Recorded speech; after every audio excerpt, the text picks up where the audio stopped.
Saludos, comunidad. Hoy les traigo un nuevo video con relatos verdaderamente aterradores que no los dejarán dormir. Si les gusta de los relatos, dejen su like, suscríbanse al canal, porque estos relatos lo merecen, y comenten desde qué lugar del mundo nos están viendo.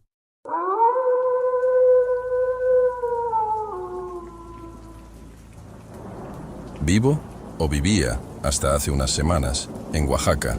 No en la ciudad turística llena de mezcalerías y galerías de arte, ni en las playas de surfistas. Me mudé a una zona rural, un lugar llamado Rancho Los Cimientos. Es una de esas comunidades que aparecen en el mapa como un punto insignificante camino a la costa, donde el calor no solo se siente en la piel, sino que parece tener peso, una masa física que se te pega a la ropa y te aplasta contra el suelo. Soy ilustrador freelance. Mi nombre es Damián. Buscaba silencio, precios bajos y desconexión. Qué ironía tan maldita. Quería escapar del ruido de la CDMX, del tráfico, de los gritos de mis vecinos en la Narvarte. Encontré una casita de concreto, techo de lámina y un patio de tierra enorme por una renta ridícula. El dueño, un señor llamado Don Evaristo, vivía en el pueblo de al lado y solo venía a cobrar los días 15. Las primeras 2 semanas fueron perfectas. Me levantaba temprano con el canto de los gallos, que al principio es pintoresco y al tercer día quieres estrangularlos. Me hacía un café de olla y trabajaba en el pórtico hasta que el sol pegaba demasiado fuerte. El internet era satelital y fallaba si soplaba el viento, pero me servía para mandar los archivos. Todo era normal, demasiado normal. Empecé a notar cosas raras con los perros. En Los Cimientos hay perros callejeros por todas partes. Son flacos, color polvo, desconfiados pero inofensivos si no los molestas. Había uno en particular, un mestizo con una oreja caída al que llamé Rulfo. Le dejaba sobras de tortillas o huesos de pollo afuera de mi reja. El perro siempre movía la cola, ladraba a las motos que pasaban y se echaba a la sombra de mi muro. Pero un martes, al atardecer, noté algo extraño. Estaba yo en el patio, fumando un cigarro, mirando cómo el cielo pasaba de ese azul intenso a un naranja violento, casi irreal. Rulfo estaba echado a unos metros.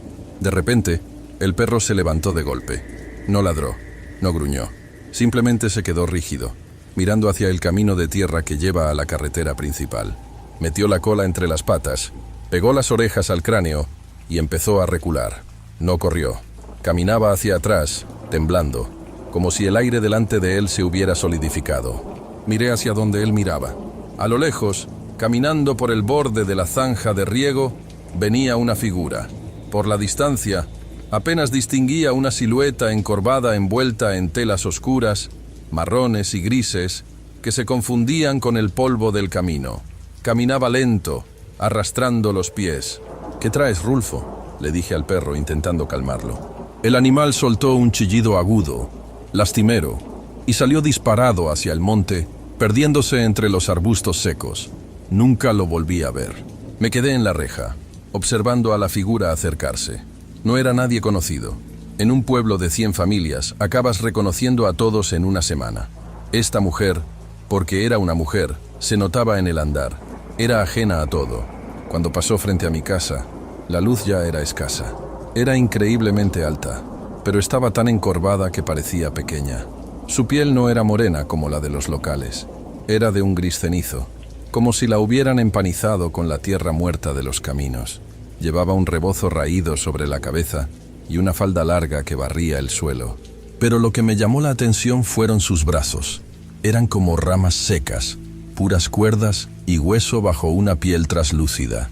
Y en las manos, apretado contra su pecho hundido, llevaba un cántaro, un jarro de barro rojo, de esos típicos de la región para cargar agua o mezcal. Pero este estaba roto. Le faltaba un pedazo grande en el borde superior y tenía una grieta oscura que recorría todo el vientre del recipiente, como una cicatriz fea. No me miró. Siguió caminando, murmurando algo que no pude entender. Un sonido seco, como hojas pisadas. Sentí un escalofrío. No de miedo, no todavía.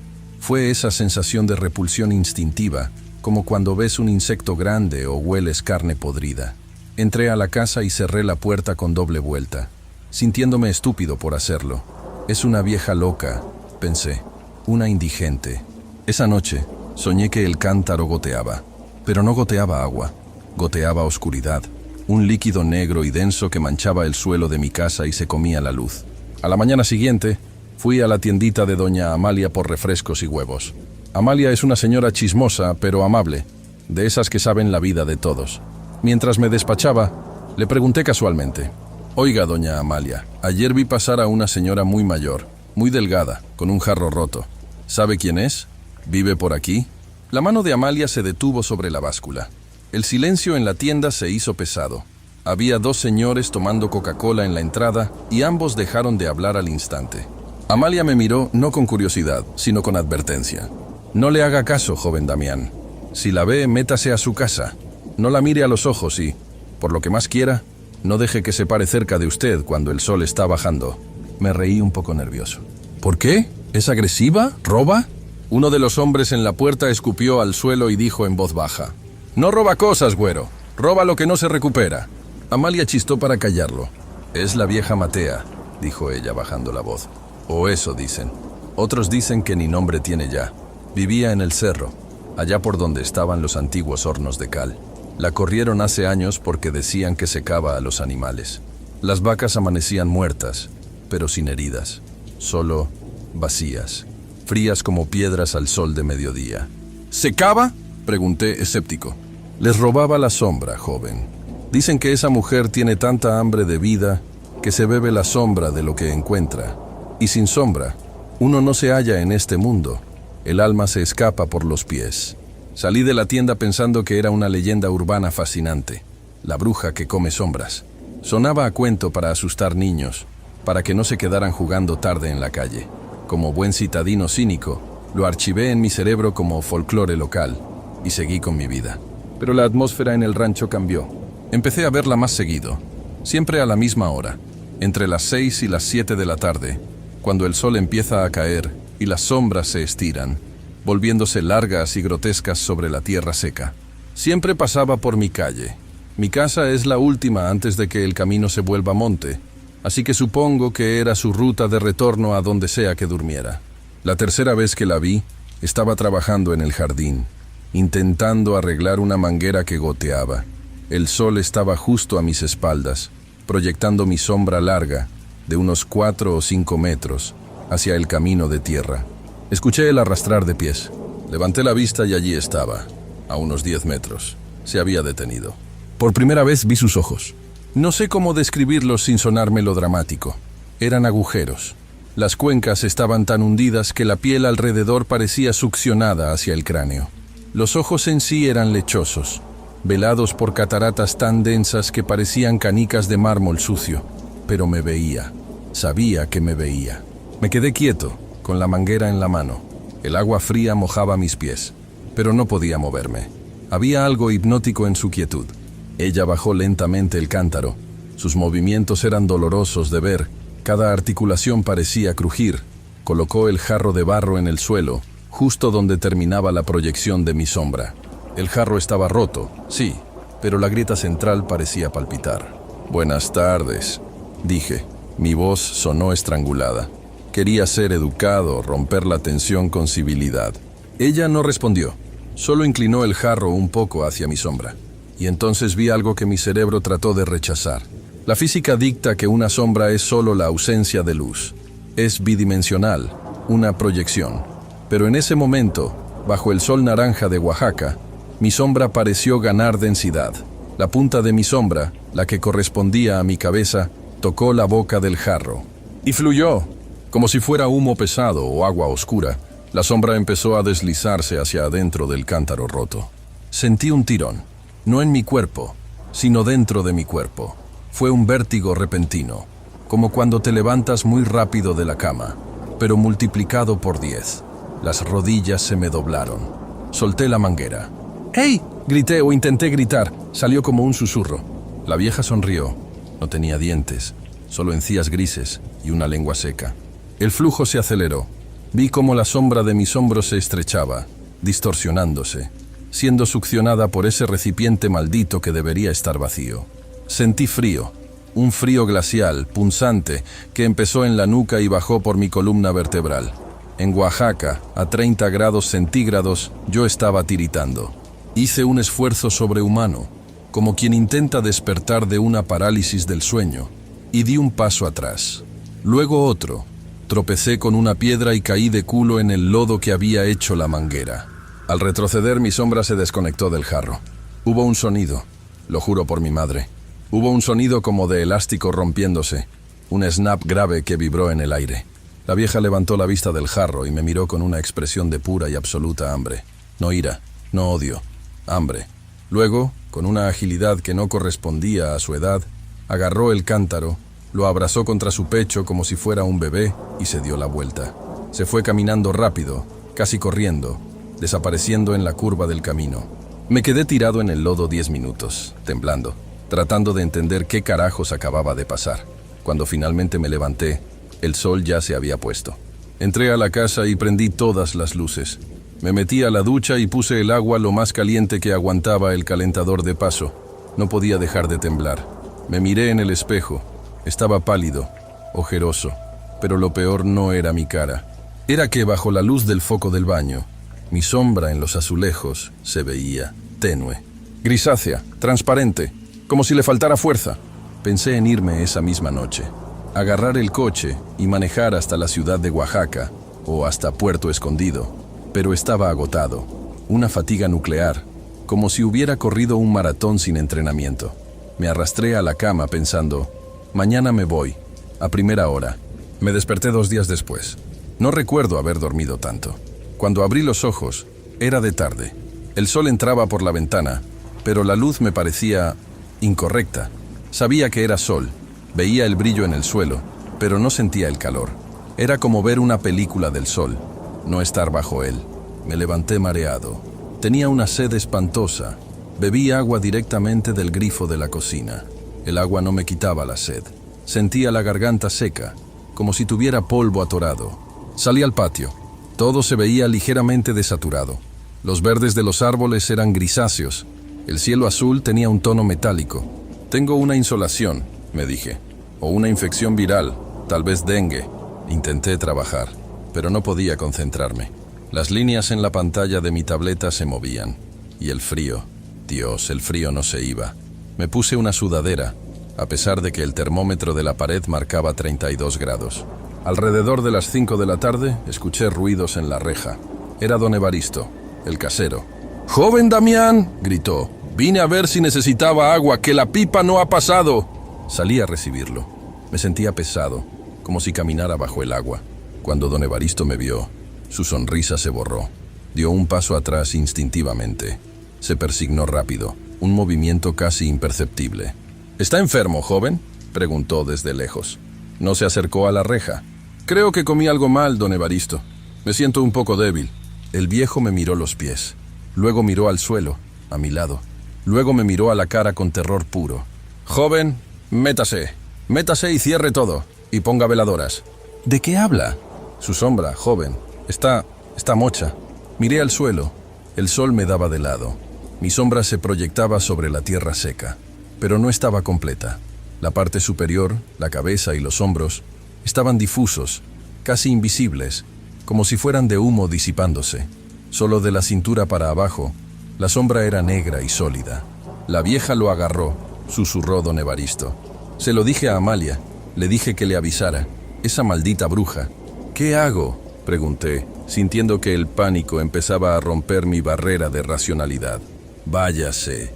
Si tiene fuerzas, váyase ahora. Cruce agua. Dicen que si cruza un río o el mar, ella pierde el rastro. Pero no se quede aquí otra noche. Ella va a volver a terminar lo que empezó. El cántaro no se llena fácil». Don Evaristo no esperó respuesta. Se subió a su camioneta y arrancó, dejándome en una nube de polvo. Entré a la casa para empacar. Mis manos temblaban tanto que no podía cerrar la cremallera de mi maleta. «Es estrés, es sugestión, es deshidratación», repetía como un mantra. Pero en el fondo sabía que no era cierto. Me sentía vacío, no triste, ni deprimido, vacío, como si mis emociones, mis recuerdos, mi personalidad se estuvieran diluyendo. Me costaba recordar el rostro de mi madre. Me costaba recordar por qué me gustaba dibujar. Todo me daba igual. Solo quería dormir. Esa apatía fue mi error. Me senté en el sofá un momento para descansar antes de cargar el coche. Desperté con el sonido de algo raspando contra la puerta de metal. ¡Ras! ¡Ras! ¡Ras! Era de noche. La casa estaba a oscuras. No había encendido las luces antes de desmayarme en el sofá. Miré el reloj del celular. Las 3:00 am, la hora muerta. El sonido venía de afuera. Algo de cerámica rozando contra el concreto del patio. Me levanté. Mis piernas eran de plomo. Me sentía etéreo, como si pesara menos, como si la gravedad ya no me afectara igual. Caminé hacia la ventana que da al patio. No quería mirar, pero tenía que hacerlo. Abrí la cortina 1 centímetro. La luna estaba llena, iluminando el patio con una luz blanca y fría.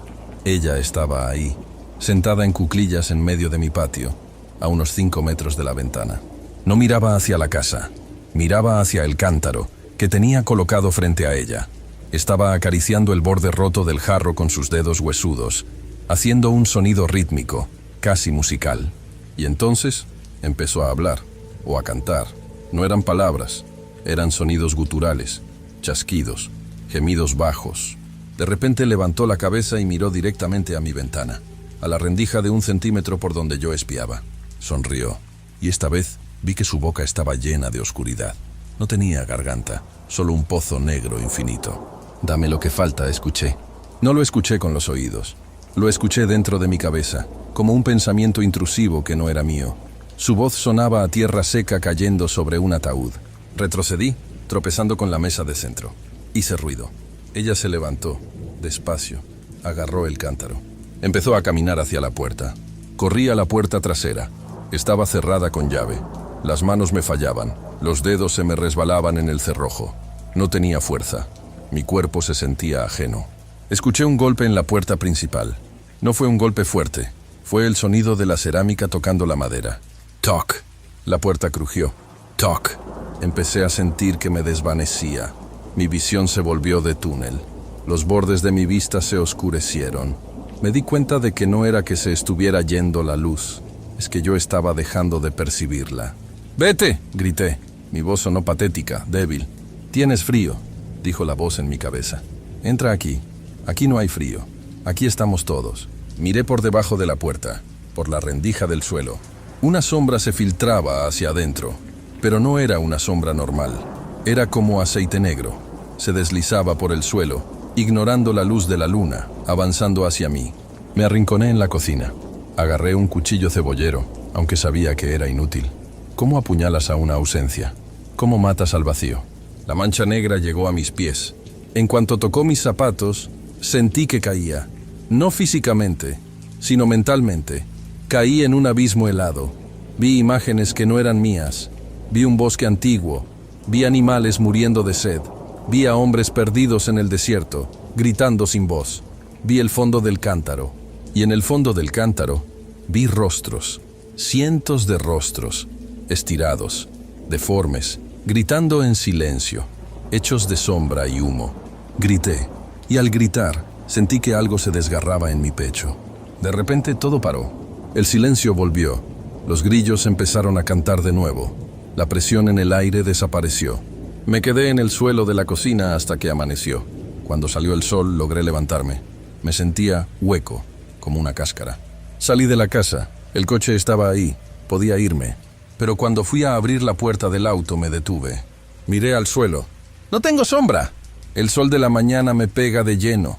Ilumina el polvo. Ilumina el coche. Ilumina las plantas. Pero debajo de mí no hay nada.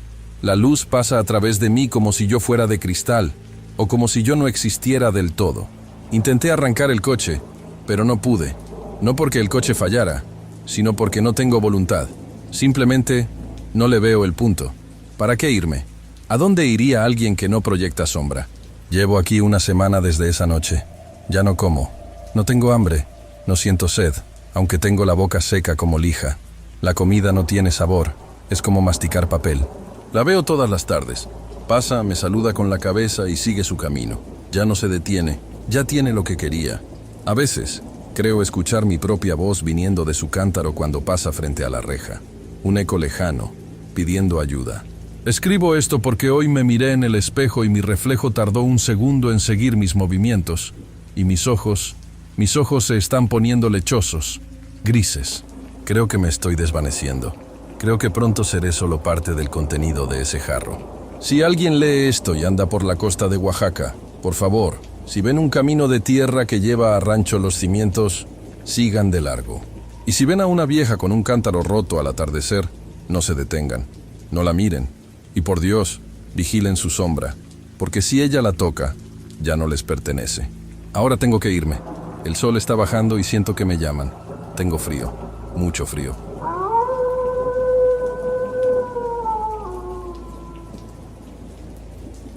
Esto sucedió a finales de octubre del año pasado, una época en la que el calor todavía aprieta durante el día, pero en la noche el viento baja frío de la sierra. Me contrataron para reparar un sistema de bombeo en un predio conocido como Rancho Las Agujas, una propiedad bastante vieja que había estado semi-abandonada y que unos nuevos dueños querían reactivar para la siembra de agave. El contacto fue un tal don Anselmo, el capataz, un hombre de pocas palabras que me citó un jueves por la mañana.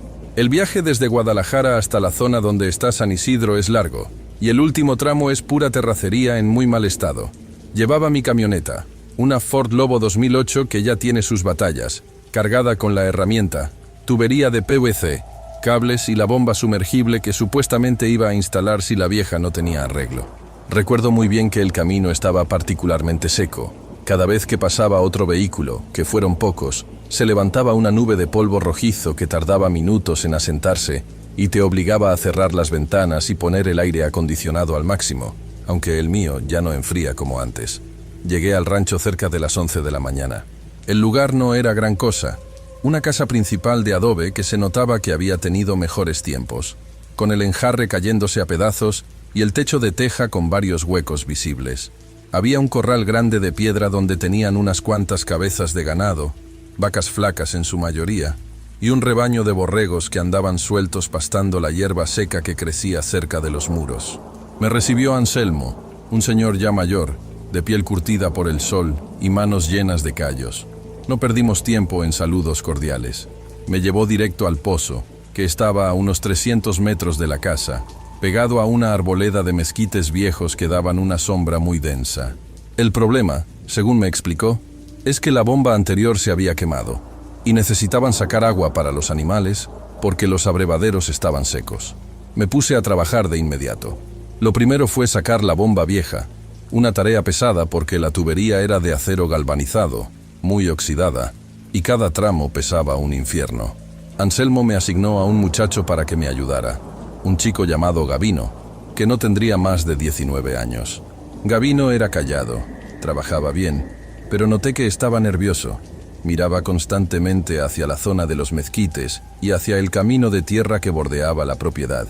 Al principio pensé que simplemente no quería estar ahí trabajando bajo el sol, algo normal en los chavos de ahora, pero su actitud era más de alerta que de flojera. Mientras desmontábamos la columna de tubos, empezamos a platicar de cosas triviales para matar el tiempo.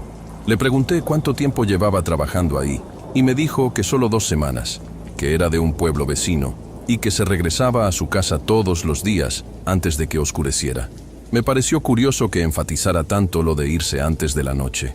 Para las 4 de la tarde ya habíamos sacado la bomba vieja y yo estaba preparando la nueva, haciendo los empalmes eléctricos. Es un trabajo delicado porque si no sellas bien los cables con la cinta de vulcanizar y la resina, el agua entra y haces corto. Y adiós bomba de 15.000 pesos. Estaba concentrado pelando los cables, sentado en la batea de la camioneta, cuando escuché el primer sonido. Fue algo sutil, lejano. Sonaba como el balido de una oveja, pero más agudo, más quejumbroso.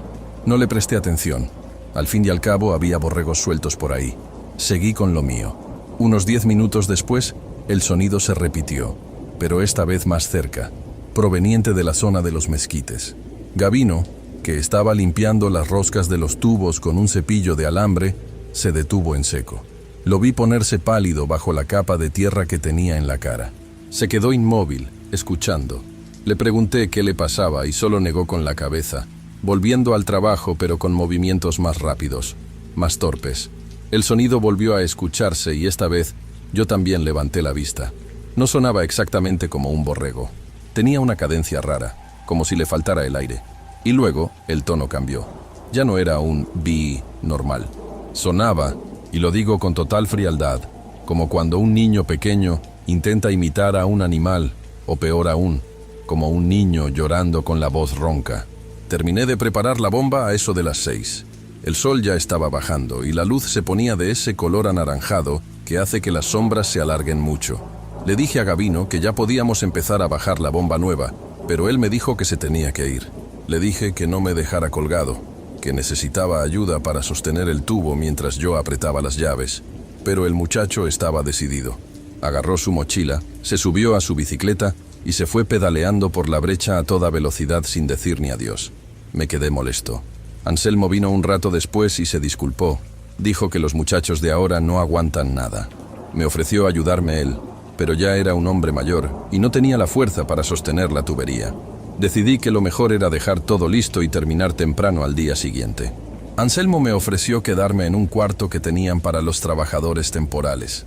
No me hacía gracia dormir en ese lugar tan apartado, pero la idea de manejar 2 horas de regreso a Guadalajara para volver a venir a las 6 de la mañana me daba más flojera. Acepté. Cené algo que traía en mi hielera, unos sándwiches de jamón que ya estaban medio aguados por el hielo derretido, y me senté en el pórtico de la casa principal a fumar un cigarro mientras Anselmo revisaba unas facturas con una lámpara de petróleo, porque la luz eléctrica en la casa era muy inestable y parpadeaba mucho. El silencio en esos lugares es absoluto, tanto que te zumban los oídos. De repente los perros del rancho, 3 mestizos grandes que se la pasaban echados a la sombra, se levantaron y corrieron hacia la cerca que da al camino, ladrando furiosos. No era un ladrido de aviso, era un ladrido de agresión, de miedo. Se les erizó el lomo. Anselmo ni se inmutó, siguió con sus papeles. Le pregunté si había coyotes por la zona, y él asintió sin levantar la vista. Dijo que sí, que había coyotes y gatos monteses, que siempre andaban rondando para ver si agarraban un borrego despistado, pero los perros no se calmaban. De hecho, uno de ellos, el más grande, empezó a aullar y luego reculó, metiéndose debajo de la camioneta de Anselmo con la cola entre las patas. Fue entonces cuando lo escuché de nuevo, mucho más claro por el silencio de la noche. Venía del camino, más allá de la cerca de alambre de púas. Ma, no era un balido, eran sílabas. Se me heló la sangre. Miré a Anselmo, y él había dejado el lapicero sobre la mesa. Estaba quieto, mirando hacia la oscuridad. Le pregunté si había escuchado eso, si había algún niño perdido, o si vivía gente cerca. Anselmo suspiró, se quitó el sombrero y se frotó la calva. Me dijo, con una voz muy tranquila, que me dio más miedo que si hubiera gritado, que no saliera, que ignorara lo que escuchara, y que bajo ninguna circunstancia abriera la puerta del cuarto donde me iba a quedar. Le pedí explicaciones. No soy miedoso, pero tampoco soy estúpido. Si había gente merodeando, quería saberlo para cuidar mi herramienta. Anselmo me miró a los ojos y me dijo, no es gente, Efrén, es el que imita. Anda buscando calor. No me dijo más. Se levantó, recogió sus cosas y se encerró en la casa principal, dejándome solo en el pórtico con el frío de la noche y ese sonido que se repetía cada cierto tiempo, acercándose y alejándose. Me fui al cuarto que me asignaron. Era un cubo de concreto con una ventana pequeña que daba hacia la parte trasera, hacia donde estaba el pozo y los mezquites. La cama era un catre viejo con cobijas que olían a humedad y a polvo guardado. Tranqué la puerta con un pedazo de madera y puse mi caja de herramientas pesada contra ella, más por paranoia que por otra cosa. Me acosté vestido, con las botas puestas. No podía dormir. El sonido seguía afuera. A veces sonaba como una cabra en celo, a veces como un llanto, y a veces, y esto es lo que no me dejaba pegar el ojo, sonaba como palabras sueltas. Ayuda, frío, ven. La voz era chillona, infantil, pero tenía un fondo gutural, como si quien hablara tuviera la garganta llena de flemas o líquido. Me asomé por la ventana un par de veces, pero no se veía nada, solo la negrura del campo y las siluetas retorcidas de los árboles. Cerca de las 2 de la mañana, el ruido cesó. El silencio volvió, pero se sentía pesado. Finalmente me venció el cansancio y me quedé dormido un rato. Me desperté con el sol dándome en la cara. Eran las 7. Me sentí tonto por el miedo de la noche anterior. Con la luz del día todo se ve diferente, más racional. Salí, me lavé la cara en una pila de agua y busqué a Anselmo. Ya andaba en los corrales. Noté que los perros estaban raros. No querían salir de debajo de la camioneta y cuando lo hacían, andaban pegados a las piernas del capataz. Desayunamos café de olla y pan duro. No hablamos de la noche anterior. Yo quería terminar el trabajo y largarme de ahí lo antes posible. Gabino llegó poco después, con ojeras. Se ve que tampoco había dormido bien. Trabajamos duro toda la mañana. Logramos bajar la bomba, conectar la tubería y hacer la instalación eléctrica. Para la 1 de la tarde, el agua ya estaba saliendo clara y abundante. Recogí mis herramientas, limpié la zona y le hice la nota de cobro a Anselmo. Él me pagó en efectivo, como habíamos acordado, y me dio las gracias. Mientras guardaba las cosas en la batea de la Ford, noté que faltaba uno de mis desarmadores y unas pinzas de presión. Me puse a buscar por todos lados, en la hierba, cerca del pozo. No aparecían. Gabino me ayudó a buscar. Mientras buscábamos, nos acercamos al límite del terreno, donde empezaba el Monte Virgen y la brecha que llevaba al pueblo. Ahí, enganchado en los alambres de púas de la cerca, vi algo blanco. Me acerqué pensando que era una bolsa de plástico o basura. Cuando estuve a 1 metro, vi que era lana. Un mechón grande de lana sucia, grasienta, con pedazos de piel seca pegados. Olía horrible. Un olor penetrante a almizcle, a orina rancia y a algo dulce, como carne que se está echando a perder. Lo toqué con un palo y estaba duro, apelmazado. Gabino lo vio y dio un paso atrás. «Es él», susurró. Le pregunté a qué se refería. Gabino miró hacia los lados como asegurándose de que Anselmo no escuchara y me dijo: «El carnero, el que tiene voz de niño». Le dije que se dejara de cuentos, que seguro algún animal se había cortado con el alambre. Pero Gabino insistió. Me contó rápido, casi atropellando las palabras, que en ese pueblo, San Isidro, se habla de un animal que no es animal. Dicen que hace décadas, en los años 60, un niño desapareció en ese rancho. Los papás lo buscaron por semanas. Dicen que el niño tenía un problema, que no hablaba bien y que le gustaba irse a dormir con los borregos porque le daban calor. Nunca encontraron el cuerpo, pero al tiempo empezaron a ver un carnero enorme, distinto a los demás, que caminaba raro y que balaba como si llamara a alguien. No quise escuchar más. Encontré las pinzas tiradas cerca de la llanta de mi camioneta y di por perdido el desarmador. Ya no quería estar ahí. Me despedí de Anselmo y de Gabino y me subí a la camioneta. Arranqué y tomé la brecha de salida. Iba rápido. Quería llegar a la carretera asfaltada lo antes posible. El camino es de unos 15 kilómetros de pura tierra suelta y piedras, rodeado de campos de cultivos secos y zonas de matorral. Iba escuchando el radio, que apenas agarraba señal, tratando de distraerme. Había avanzado unos 10 kilómetros, ya estaba lejos del rancho, cuando vi algo en medio del camino.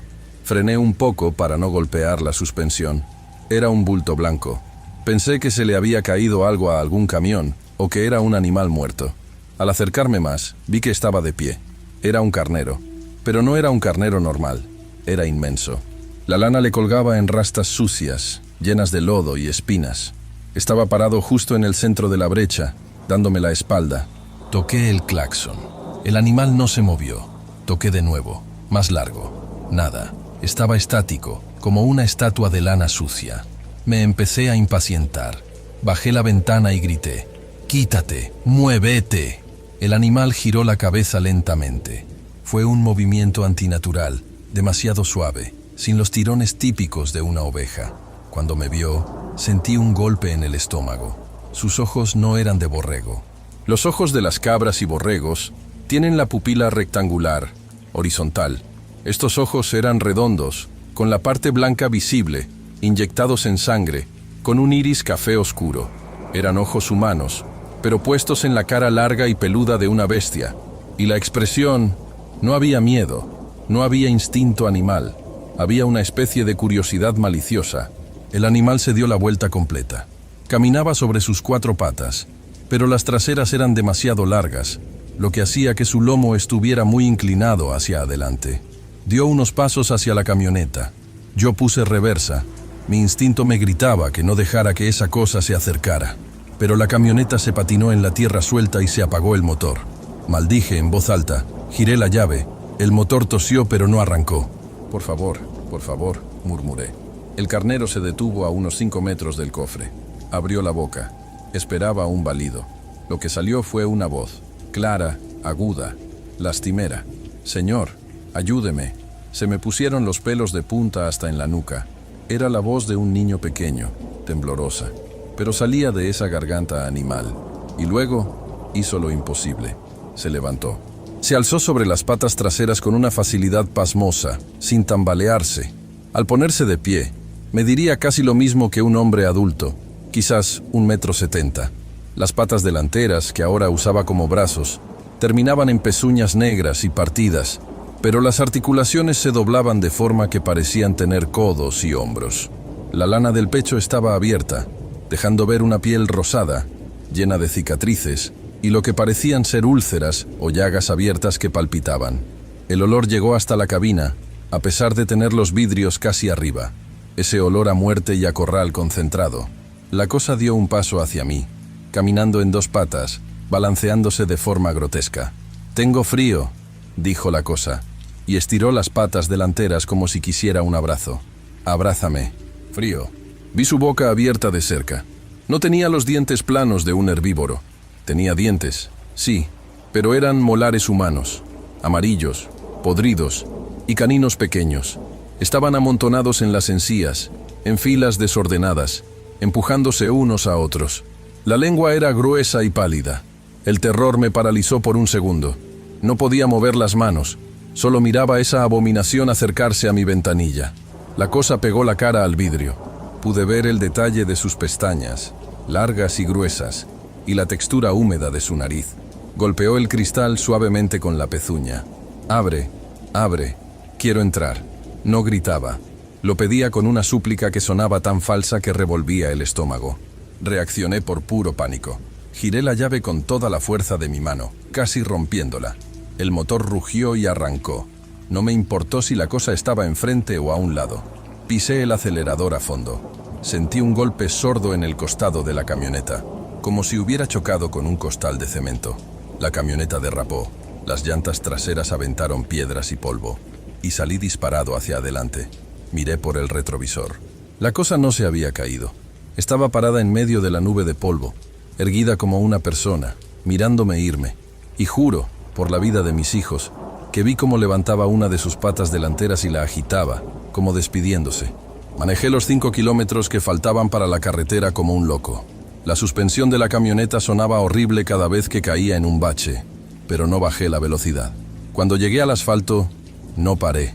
Seguí manejando hasta llegar a una gasolinera en Tepatitlán, ya en zona poblada. Me bajé temblando. Las piernas no me respondían. Fui al baño y vomité todo el desayuno. Me lavé la cara y me miré al espejo. Estaba pálido, con los ojos desorbitados. Salí y revisé la camioneta. En la puerta del conductor, justo debajo de la ventana, había un golpe, una abolladura profunda, y embarrado en la lámina había una mancha de algo grasoso, grisáceo, y un mechón de lana sucia atorado en la manija de la puerta. Limpié eso con un trapo y tiré el trapo a la basura ahí mismo. No quería llevarme nada de eso a mi casa.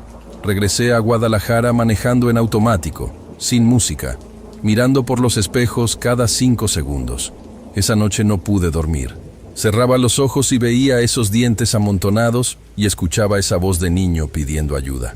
Al día siguiente le hablé a un colega y le pasé el contacto de don Anselmo. Le dije que no podía volver porque me había salido un trabajo urgente en otro estado. No le di detalles, solo le dije que tuviera cuidado con el camino. Mi colega fue a la semana siguiente a revisar unos filtros. Cuando volvió, le pregunté, haciéndome el desentendido, cómo le había ido.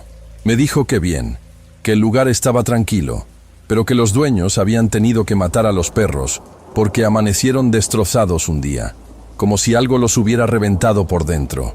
Me dijo también que Gabino, el muchacho, había dejado de ir a trabajar, que decían en el pueblo que se había enfermado de los nervios y que no salía de su casa. Desde entonces, no he vuelto a tomar trabajos por esa zona de San Isidro. He investigado un poco, discretamente, en foros de gente de Jalisco y en pláticas con otros camioneros o gente de campo. Hay historias, no muchas, porque la gente de campo es reservada con estas cosas. No les gusta que los tomen por locos. Pero sí se habla del borrego o el niño de lana. Un señor de una ranchería cercana me contó una vez, mientras esperábamos carga en una ferretería, que esa cosa no es un fantasma, que es un nahual que se quedó atorado en la forma animal. O algo peor, me dijo que lo que busca es calor corporal porque está muerto por dentro, que si te abraza, te aplasta las costillas con una fuerza que no es de este mundo y te absorbe el calor hasta dejarte seco. Dicen que el niño que desapareció en los 60 no se perdió, sino que algo se lo llevó y lo cambió. Lo que más me aterra no es solo el recuerdo de su cara o su voz. Es que a veces, cuando estoy trabajando en algún lugar solitario y escucho a lo lejos el balido de una oveja o una cabra, me paralizo. Me pongo a sudar frío y he notado algo más. En mi camioneta, aunque la he lavado 1000 veces, a veces, cuando hace mucho calor y el sol pega directo en la puerta del conductor, todavía llega un olor leve, muy leve, a almizcle rancio y a leche podrida. Como si esa cosa hubiera dejado una marca que no se quita con agua y jabón. No sé qué fue lo que vi. No sé si era un demonio, un espíritu o un monstruo de la naturaleza. Solo sé que tenía voz de niño y que quería abrazarme. Y sé que si el motor no hubiera arrancado en ese segundo intento, yo no estaría aquí escribiendo esto. Probablemente sería una historia más de alguien que desapareció en los caminos de Jalisco, o me habrían encontrado días después, seco y frío, en medio de la nada. Por eso les digo, si andan por esas brechas de los altos, o por cualquier camino rural de noche, y ven un animal blanco, grande, solo, no se paren, no bajen la velocidad, y por lo que más quieran, si escuchan a un niño llorando en medio de la soledad del campo, no busquen de dónde viene, aceleren y no miren atrás. Porque a veces, lo que suena como una víctima pidiendo ayuda, es en realidad una trampa hambrienta, esperando a que te acerques lo suficiente para cerrar sus brazos alrededor de ti. Y créanme, esos brazos no sueltan. Ahora trato de trabajar solo en la ciudad o en naves industriales. El campo tiene cosas que nosotros, los que vivimos entre concreto y ruido, ya hemos olvidado. Cosas antiguas y hambrientas que siguen ahí, esperando en la oscuridad de las brechas. No me importa si me creen o no. Yo sé lo que vi en esos ojos humanos, sé lo que escuché, y espero nunca, nunca volver a escucharlo.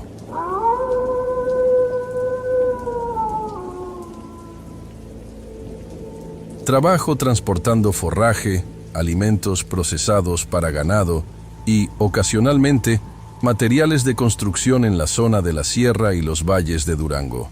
Lo que voy a escribir aquí no es un cuento, ni una invención para entretener a nadie. No tengo interés en que me crean o no, simplemente necesito dejar constancia escrita de lo que vi en la carretera que conecta hacia la zona de El Mezquital, específicamente en un tramo de terracería que se desvía antes de llegar a la comunidad principal. Esto ocurrió hace aproximadamente 8 meses, durante una entrega de rutina que se complicó por cuestiones mecánicas. Escribo esto con la mayor precisión posible, tratando de recordar cada detalle técnico, horario y circunstancia, porque creo que la veracidad está en los hechos y no en la especulación. Salí de la ciudad de Durango a las 5 de la mañana, a bordo de un camión Thornton, un International modelo 98 que, aunque viejo, siempre ha funcionado bien para los caminos difíciles. La carga consistía en 3 toneladas de maíz molido y 2 toneladas de cemento que debían entregarse en una ranchería pasando El Mezquital. La ruta es conocida, pero pesada. El asfalto en los primeros tramos está en condiciones regulares, pero conforme uno se adentra hacia la zona indígena, el camino se vuelve una mezcla de pavimento desgastado y brechas de tierra compactada. El clima ese día era seco, típico de la región, con una temperatura que al mediodía prometía superar los 30 grados. El viaje de ida transcurrió sin incidentes mayores, salvo el tráfico habitual de camiones de carga y algunas camionetas de redilas que bajan de la sierra. El motor del camión mantenía una temperatura estable y la presión de aceite estaba dentro de los rangos normales. Hice una parada técnica en un puesto de gorditas cerca del entronque para desayunar y revisar los niveles. Todo estaba en orden. Llegué a la comunidad de destino, un pequeño asentamiento de casas dispersas entre mezquites y nopales, alrededor de las 2 de la tarde. El retraso se debió a que en el último tramo había maquinaria trabajando en la ampliación del camino, lo que nos detuvo a mí y a otros 2 vehículos por casi 45 minutos bajo el sol. La descarga fue manual. El dueño del almacén, un señor llamado Edelmiro, tenía solo 2 ayudantes ese día. Yo tuve que subir a la plataforma para ir recorriendo los costados y facilitar que bajaran los bultos de cemento primero y luego los costales de maíz. El proceso fue lento. El calor era intenso y el polvo del maíz se pegaba al sudor de la piel, creando una pasta incómoda que picaba en el cuello y los brazos. Terminamos de descargar cerca de las 5:30 de la tarde. Mi plan original era regresar de inmediato para llegar a Durango antes de que oscureciera totalmente, o al menos transitar la parte más peligrosa de la sierra con algo de luz. Pero al intentar arrancar el camión para dar la vuelta en el patio de maniobras, noté un ruido extraño en la transmisión. Al revisar, me di cuenta de que una de las mangueras del sistema de aire de los frenos tenía una fuga considerable. Era un silbido agudo y constante. No podía arriesgarme a bajar las pendientes de regreso con el sistema de frenado comprometido, y menos con un camión de esas dimensiones, aunque ya fuera vacío. Edelmiro me prestó algo de herramienta y me indicó dónde podía conseguir una refacción provisional o al menos cinta vulcanizada de alta resistencia y abrazaderas para sellar la fuga y llegar a un taller. Tuve que caminar hasta una pequeña refaccionaria improvisada en una casa a unos 2 kilómetros de ahí. Entre la caminata, la búsqueda de la pieza y la reparación en sí, la noche cayó por completo. Eran las 9:15 de la noche cuando terminé de asegurar la manguera. Hice pruebas de presión, pisé el pedal varias veces y el manómetro se mantuvo estable. El silbido había desaparecido. Me lavé las manos con un poco de agua que traía en un garrafón. Me despedí de Edelmiro, quien me ofreció quedarme a dormir en una bodega, pero rechacé la oferta. Prefería avanzar despacio y dormir en mi propia cama en la ciudad, aunque llegara de madrugada. Conozco el camino y, yendo vacío, el camión responde mejor en las subidas. Salí del rancho y tomé la brecha de terracería que conecta con la carretera principal. Es un camino de aproximadamente 15 kilómetros de pura tierra, piedras sueltas y curvas cerradas bordeadas por vegetación seca y mezquites altos que, de noche, con las luces de los faros, proyectan sombras alargadas que cruzan el camino. No había luna esa noche, o al menos no se veía por la nubosidad que a veces se forma en la sierra, así que la oscuridad era total. Solo contaba con mis faros delanteros y las luces de gálibo del camión. No había alumbrado público, ni casas cerca, ni otros vehículos. Manejaba despacio, en segunda y tercera velocidad, cuidando no golpear la suspensión en los baches más profundos. El ruido del motor diésel y el crujido de la carrocería eran los únicos sonidos. Llevaba la ventana del conductor a medio bajar para que entrara el aire fresco de la noche, ya que el calor del día se había disipado y la temperatura había bajado a unos agradables 18 grados. Olía a tierra seca y a humo de leña quemada proveniente de alguna quema lejana. Aproximadamente a la mitad del camino de terracería, en una zona donde el camino se ensancha un poco y hay una bajada pronunciada seguida de una curva hacia la izquierda, vi algo al costado derecho del camino. Al principio, por la distancia y el alcance de las luces altas, pensé que era un animal, un becerro o un perro grande, tal vez un coyote. Bajé la velocidad por precaución, cambiando a segunda para tener más control del freno de motor. Conforme me acercaba, la figura se definió mejor. No era un animal, era una persona. Estaba de pie, justo en el límite donde termina la brecha y empieza el monte cerrado. Lo que me llamó la atención de inmediato, y esto lo digo con total objetividad visual, fue la postura. Estaba de espaldas a mí, pero sus brazos colgaban de una manera antinatural. No estaban pegados al cuerpo ni en posición de descanso. Colgaban como si fueran 2 péndulos pesados, completamente rectos y oscilando ligeramente con el viento o por su propio peso. La ropa parecía ser un pantalón de mezclilla deslavado y una camisa oscura, tal vez gris o café, que le quedaba grande. Decidí no detenerme. En esas zonas, a esas horas, pararse por un desconocido es un riesgo de seguridad alto. Podría ser un asalto o simplemente un borracho de alguna comunidad cercana. Mi intención era rodearlo y seguir. Sin embargo, al estar a unos 20 metros de distancia, la figura hizo un movimiento que mi cerebro tardó unos segundos en procesar. No se dio la vuelta caminando. No giró el torso. Su cabeza rotó sobre los hombros. No fue un giro normal de cuello, limitado por los tendones y las vértebras. La cabeza giró casi 180 grados hacia atrás para mirarme, mientras su pecho y sus pies seguían apuntando hacia el monte. Fue un movimiento fluido, aceitado, sin la resistencia natural de un cuerpo humano. Pude ver su rostro iluminado plenamente por mis faros de halógeno. Era un hombre de piel morena, curtida por el sol, con bigote ralo y cabello negro, corto y desaliñado. Sus ojos estaban muy abiertos, fijos en la luz del camión. Lo reconocí, no porque fuera mi amigo, sino porque lo había visto años atrás en una entrega en esa misma zona. Era un hombre al que llamaban Tiburcio, un jornalero que había fallecido hacía al menos 3 años. Recuerdo el dato con precisión porque en aquel entonces, cuando vine a dejar forraje, estaba el velorio en una de las casas y tuve que esperar a que movieran las sillas de la calle para pasar con el camión. Me habían dicho que murió de una congestión alcohólica o un golpe de calor. No recuerdo bien, pero vi su foto en el altar aquel día. Era él, la misma estructura facial, la misma cicatriz pequeña sobre la ceja izquierda que se notaba incluso a esa distancia bajo la luz dura de los faros. El instinto me hizo frenar casi en seco. El camión se detuvo a unos 10 metros de él. El polvo se levantó alrededor de las llantas delanteras. Quedamos en silencio un segundo, solo con el ronroneo del motor en ralentí. Mi mano derecha buscó la palanca de velocidades para meter reversa o primera, salir de ahí, pero me quedé paralizado observando su anatomía. El hombre, o lo que fuera eso, comenzó a darse la vuelta completa para encarar el camión, pero no lo hizo moviendo los pies. Su cuerpo simplemente se desarmó y se reacomodó.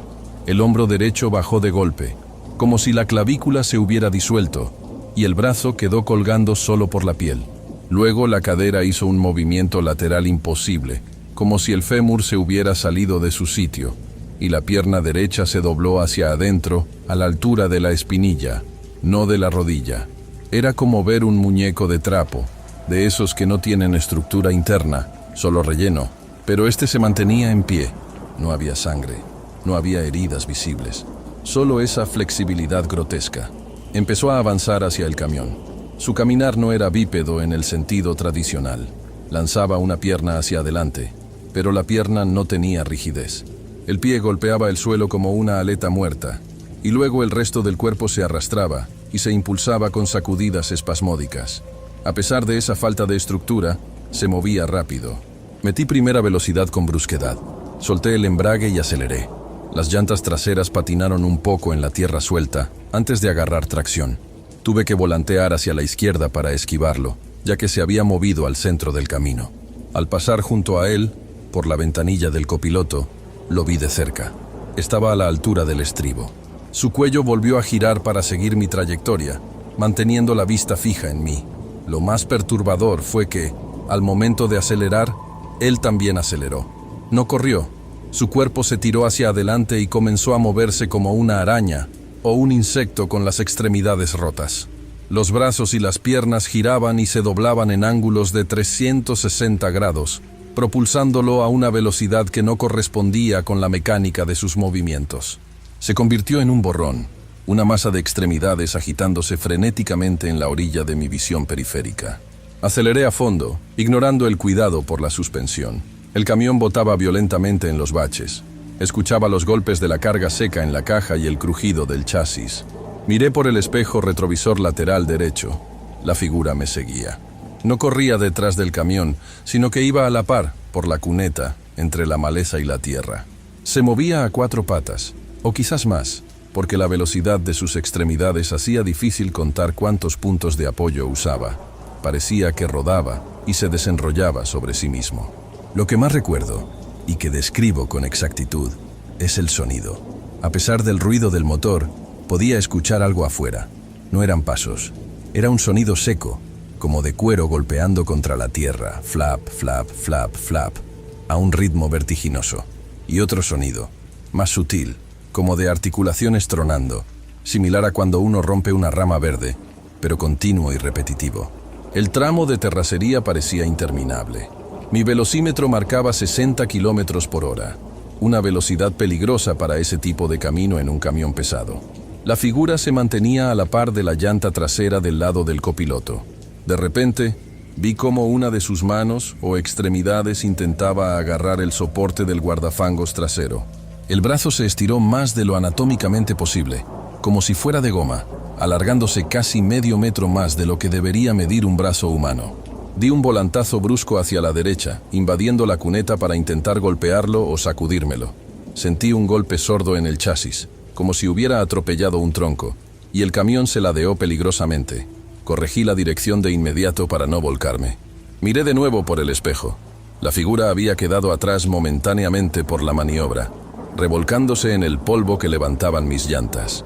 No bajé la velocidad. Mantuve el acelerador a fondo hasta que vi las luces del entronque con la carretera pavimentada. Al llegar al asfalto, no me detuve. Seguí acelerando hasta alcanzar los 90 kilómetros por hora.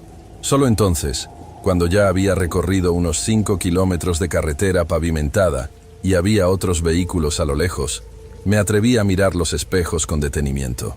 No había nada. La carretera detrás de mí estaba vacía, solo oscuridad. Manejé hasta la primera gasolinera grande que encontré, ya cerca del poblado de Nombre de Dios. Me estacioné en la zona más iluminada, cerca de las bombas de diésel. Apagué el motor, pero mis manos temblaban tanto que me costó trabajo sacar la llave del contacto. Me quedé sentado en la cabina unos 10 minutos, respirando hondo, tratando de racionalizar lo que había visto. Revisé mi propia percepción. No había bebido alcohol en meses, no consumo drogas. No estaba especialmente cansado ya que había dormido bien la noche anterior. Lo que vi fue físico, real. Bajé del camión con una lámpara de mano para revisar el lado derecho, donde sentí el impacto cuando di el volantazo. En el guardafangos trasero, de metal, había una abolladura ligera, pero lo que me heló la sangre no fue el golpe, sino lo que había embarrado en el metal. No era sangre roja, era una sustancia viscosa, transparente y amarillenta, parecida a la clara de huevo o al líquido sinovial, pero en gran cantidad. Olía a humedad, a agua estancada y a algo rancio, como carne que lleva días al sol. También había jirones de tela de mezclilla vieja y sucia, atorados en los pernos de la llanta. Limpié la zona con un trapo viejo que luego tiré a la basura de la gasolinera. No quería llevar nada de eso conmigo. Entré a la tienda de conveniencia, compré un café y me lavé la cara en el baño.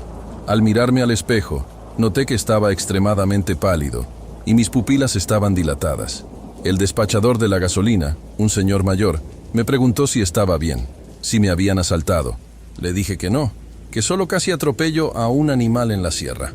Él me miró con seriedad y solo dijo: «Hay muchas cosas raras en el camino al mezquital, compa.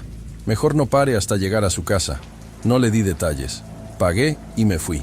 Al día siguiente, con la luz del día y ya en mi casa en Durango, inspeccioné el camión con más detalle. Encontré marcas de arañazos en la puerta del copiloto, en la parte baja. No eran rayones profundos como los que haría un metal, sino marcas anchas, como si alguien hubiera frotado algo muy duro y romo contra la pintura. Eran 4 líneas paralelas. La altura no correspondía a un perro o coyote. Estaban demasiado altas, a casi 1,5 metros del suelo. No he vuelto a tomar esa ruta de noche. Si tengo que ir a El Mezquital, me aseguro de salir temprano y regresar antes de las 4 de la tarde. He preguntado, con mucha discreción y sin contar mi experiencia completa, a otros choferes que cubren esa zona. La mayoría no dice nada, se ríen o cambian de tema, pero uno de ellos, un hombre llamado Fausto, que lleva 30 años en esto, me contó algo cuando coincidimos en una talachera semanas después. Estábamos esperando que le parcharan una llanta y salió el tema de los peligros de la carretera. Le mencioné casualmente que la brecha del Mezquital estaba fea de noche. Fausto me miró, escupió al suelo y dijo: «Ahí sale el desarticulado». Le pedí que me explicara. Me dijo con un tono totalmente serio y sin darle importancia mística, como quien habla del clima: «Es una cosa que se pone las caras de los muertos. No tiene huesos o los tiene todos quebrados. Dicen los indios que si te alcanza, te quiebra para meterse en tu piel, pero como no le queda bien, anda todo flojo. Corre recio el desgraciado. A mí me siguió una vez hasta el entronque hace como 5 años. Nunca hay que pararse, aunque lo veas tirado pidiendo ayuda». Confirmó mi experiencia sin que yo le dijera nada. Se pone las caras de los muertos. Eso explicaba por qué tenía el rostro de Tiburcio, el jornalero que yo sabía que estaba muerto. No sé qué sea esa cosa. No sé si es un nahual, un demonio o algo que la ciencia no ha clasificado. Lo que sé es que biológicamente no debería existir. La forma en que sus articulaciones ignoraban los límites del movimiento humano, la velocidad a la que se desplazaba arrastrándose y esa sustancia viscosa que dejó en mi camión son hechos físicos. Desde entonces, siempre llevo una barra de metal pesada en la cabina, junto al asiento. No sé si serviría de algo contra eso, porque golpear algo que no tiene rigidez parece inútil, pero me da una falsa sensación de seguridad. Lo que más me inquieta, y la razón por la que escribo esto, es que la última vez que fui a esa zona, hace una semana, vi algo en la orilla de la carretera, de día. Era un bulto de ropa, tirado, parecía basura, pero al pasar rápido, vi que era una camisa gris y un pantalón de mezclilla. Estaban vacíos, tirados como si quien los usaba se hubiera evaporado, o como si se hubiera quitado la piel y la ropa para cambiarla por otra. No me detuve a revisar, y no pienso hacerlo nunca. Si alguien lee esto y transita por la carretera a El Mezquital, Durango, mi consejo es técnico y simple. Mantengan el vehículo en perfectas condiciones mecánicas. No se arriesguen a quedarse tirados ahí. Y si ven a alguien caminando de forma rara en la orilla, o parado de espaldas con los brazos muy largos, no bajen la velocidad. No es una persona necesitada. Aceleren y no miren por el retrovisor. Esa imagen de la cara de Tiburcio girando 180 grados sobre su espalda la tengo grabada y aparece cada vez que cierro los ojos cuando hay mucho silencio. Para detallar más sobre la ubicación exacta, por si alguien quiere evitarla o verificarla, el avistamiento ocurrió en el kilómetro 12 aproximadamente de la brecha que sale de la carretera federal 23, desviándose hacia el oeste, rumbo a las comunidades más alejadas del municipio. Es una zona donde el camino hace una S entre dos lomas bajas cubiertas de huizaches. El terreno es arcilloso y rojizo. Quiero agregar un detalle que omití al principio porque me pareció que podía sonar a exageración, pero repasando la memoria, es un dato sensorial importante. El olor. Cuando la figura se acercó a la cabina, antes de que yo acelerara, entró una ráfaga de aire por mi ventanilla. El olor no era solo a carne podrida. Tenía un componente químico muy específico. Olía a amoníaco, muy fuerte, como orina concentrada de gato o productos de limpieza industrial, mezclado con el olor ferroso de la sangre vieja. Ese olor a amoníaco fue tan penetrante que me hizo lagrimear y me provocó una arcada instantánea. Incluso kilómetros adelante, sentía que el olor se había quedado impregnado en la tapicería del camión. Tuve que lavar los asientos con jabón y vinagre al día siguiente para quitar esa sensación olfativa. Otro punto técnico sobre el movimiento de la criatura. Cuando corría a la par del camión, noté que no usaba las palmas de las manos ni las plantas de los pies para apoyarse en el suelo todo el tiempo. En varios momentos vi que se impulsaba con los codos y las rodillas, pero doblados al revés. Es decir, la articulación del codo golpeaba la tierra, soportando todo el peso y el impacto a 60 km/h, sin romperse ni sangrar. La piel en esas zonas debía ser durísima o callosa para resistir esa fricción. Eso refuerza la idea de que no es un ser humano lesionado o deforme, sino algo con una estructura fundamentalmente distinta. El miedo que sentí no fue un miedo paralizante en el momento, fue una inyección de adrenalina pura, un instinto de supervivencia animal. El miedo psicológico vino después, en la gasolinera y en los días siguientes. Es un miedo a la vulnerabilidad. Uno piensa que dentro de una cabina de acero, a 2 metros de altura sobre el suelo, con un motor de 400 caballos de fuerza, está seguro. Pero ver algo que puede moverse a esa velocidad, desarticularse para entrar por huecos pequeños, o estirarse para alcanzar una ventana alta, te quita esa seguridad. Si el camión se hubiera descompuesto en ese momento, si el motor se hubiera ahogado al intentar salir rápido, estoy seguro de que esa cosa habría entrado. Y no quiero imaginar cómo. Quizás deslizándose por la ventana rota o colándose por debajo de la cabina. Un colega al que le conté la versión resumida sin mencionar lo sobrenatural, solo diciendo que vi a un loco en la carretera, me comentó que en esa zona han desaparecido varios pastores de chivas en los últimos 10 años. La versión oficial es que se van al norte o que se pierden en los barrancos, pero los cuerpos nunca aparecen. Si lo que dice Fausto es verdad, y esa cosa usa las pieles o las caras de la gente, entonces los cuerpos no aparecen porque siguen caminando por ahí, usados como disfraces mal ajustados por esa entidad. Es difícil seguir con la rutina sabiendo esto. Cada vez que veo a alguien caminando solo por el acotamiento de cualquier carretera, mi mente analiza su andar. Busco rigidez, busco articulaciones normales, me fijo en si los codos doblan hacia atrás o si el cuello tiene demasiada movilidad. Es una paranoia que se instala. He pensado en cambiar de ruta, pedir que me manden hacia Zacatecas o Chihuahua, pero en este trabajo uno no siempre elige. Además, ¿quién me asegura que esa cosa es exclusiva de El Mezquital? Las leyendas cambian de nombre, pero las descripciones a veces coinciden demasiado. Por ahora, sigo manejando. Mi camión está revisado meticulosamente cada semana. Llevo luces auxiliares LED de alta potencia que instalé en la defensa delantera y en los espejos, para no dejar ni un punto ciego en la oscuridad. Y nunca, bajo ninguna circunstancia, vuelvo a bajar la ventanilla de noche en tramos solitarios. El aire acondicionado, aunque gaste más diésel, es mi única barrera hermética contra el exterior. Espero que este relato sirva como advertencia práctica. No busquen lo sobrenatural, no vayan a investigar. La carretera es peligrosa por sí misma, y si le suman elementos que no obedecen las leyes de la física, se vuelve una trampa mortal. Manténganse en el asfalto, viajen de día y no miren demasiado a las sombras de los mezquites. A veces, las sombras se mueven, y a veces, las sombras tienen la cara de alguien que ya murió. Fin del reporte. Voy a añadir un anexo a este relato porque acabo de recordar un evento que sucedió 2 días antes de mi viaje y que en su momento no conecté. Pero ahora que escribo esto con la mente fría, creo que es relevante para entender el contexto.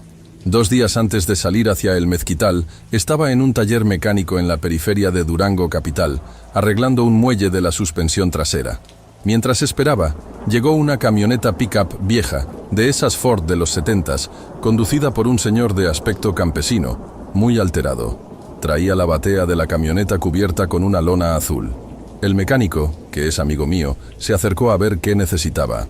El señor no quería reparación, quería vender la camioneta ahí mismo, como chatarra o lo que fuera. Decía que ya no la quería. Me acerqué por curiosidad. El señor decía que la camioneta estaba maldita, o que había atropellado algo que no se moría. Le pregunté qué había pasado. Me contó que venía bajando de la sierra, precisamente de la zona cercana al Mezquital, y que algo se le había atravesado. Lo golpeó de frente. Dijo que sintió el impacto, blandito pero pesado, como golpear un costal de arena mojada. Se bajó a ver, pensando que era un animal, y no había nada en la defensa, pero la parrilla estaba sumida. Lo raro fue que, según él, cuando volvió a subir a la camioneta, escuchó golpes debajo del piso, justo bajo sus pies, como si algo estuviera agarrado al chasis, golpeando para entrar. Manejó así, con esos golpes retumbando bajo sus botas, durante 20 kilómetros hasta que los ruidos cesaron. Cuando llegó a su casa y revisó por debajo con una lámpara, encontró marcas de manos en la grasa y tierra del chasis. Pero eran manos largas, con dedos que parecían tener falanges extra, y encontró un pedazo de piel atorada en el cardán, no piel de animal con pelo, piel lisa, oscura. El señor estaba aterrorizado. Decía que la camioneta apestaba a muerte y que no se le quitaba el olor. Yo me acerqué a la camioneta en ese momento, y efectivamente percibí un olor tenue. En ese instante no lo identifiqué, pero ahora, recordando el olor que sentí en mi camión, era el mismo. Amoníaco y sangre vieja, ese olor químico y penetrante. El mecánico no le compró la camioneta, pensó que el señor estaba loco o borracho. El campesino se fue, desesperado. Ahora pienso, ¿y si esa cosa venía agarrada debajo de su camioneta? ¿Y si bajó de la sierra a la ciudad o se soltó en algún punto intermedio? La ubicación donde yo vi a la criatura días después está en la ruta que ese señor habría tomado para bajar. Es posible que el señor trajera a la criatura desde más arriba en la sierra y ésta se soltó o se cayó donde yo la encontré. Esto añade una capa más inquietante al asunto. Significa que estas cosas pueden viajar, pueden adherirse a los vehículos y desplazarse grandes distancias, ocultas en el chasis, esperando el momento de soltarse o de atacar. Si revisan sus vehículos, háganlo con cuidado. No solo busquen fallas mecánicas, busquen marcas en la grasa, huellas de manos que no deberían estar ahí, o ese olor distintivo. Otra cosa que quiero precisar es la cuestión de la piel. Cuando vi a la criatura de cerca, y mencioné que su ropa le quedaba grande, ahora analizo que la piel de su cara también se veía suelta, no como la piel de un anciano arrugada, sino como una máscara de látex que no está bien pegada. Alrededor de los ojos de Tiburcio había un espacio, una holgura. Cuando abrió los ojos desmesuradamente ante la luz, el párpado no acompañó el movimiento natural del ojo de inmediato. Hubo un retraso. El ojo se movió y la piel tardó una fracción de segundo en ajustarse. Eso confirma la teoría de Fausto. Es algo usando un traje humano. Y si usa un traje humano, significa que necesita vaciar al propietario original. ¿Cómo lo hace? ¿Cómo extrae los huesos o el cuerpo original para meterse él? Prefiero no especular sobre la anatomía de ese proceso, pero explicaría por qué los cuerpos nunca se encuentran. No se quedan tirados, se convierten en el transporte. He tratado de buscar en internet foros de camioneros o gente de la zona, buscando palabras clave como hombre de goma, monstruo mezquital, caminante sin huesos. He encontrado muy poco, solo rumores vagos sobre brujas o nahuales, pero las descripciones no coinciden. Los nahuales suelen transformarse en animales, perros, coyotes, tecolotes. Esto no era un animal. Esto intentaba ser humano y fallaba grotescamente en la imitación de la motricidad. Es algo distinto. Quizás sea algo muy antiguo de la zona indígena que ha despertado. O quizás sea algo nuevo. No lo sé. Solo sé que mi percepción de la carretera ha cambiado para siempre. Antes, mi mayor miedo era quedarme sin frenos o que me asaltaran con armas largas. Ahora, mi mayor miedo es ver algo parado en el acotamiento que se mueva como si no tuviera esqueleto. He decidido escribir todo esto hoy porque ayer me pareció escuchar el silbido. Estaba en el patio de mi casa, lavando el camión. Era tarde, ya estaba oscureciendo. Escuché ese sonido de flap, flap, flap en la calle, al otro lado de la barda perimetral. Vivo en una colonia tranquila, pavimentada. Me asomé por el portón. No vi nada. La calle estaba sola bajo las luces naranjas del alumbrado público. Pero en el poste de luz frente a mi casa, a unos 3 metros de altura, había una mancha húmeda, y el viento me trajo, muy levemente, el olor a amoníaco. Puede que sea sugestión. Puede que el trauma me esté haciendo imaginar cosas. Pero esta mañana revisé el poste. La mancha sigue ahí, y parece una mano arrastrada. Si esa cosa me siguió, o si rastreó el camión por el olor o alguna marca que dejó, entonces ya no es solo un peligro de la carretera.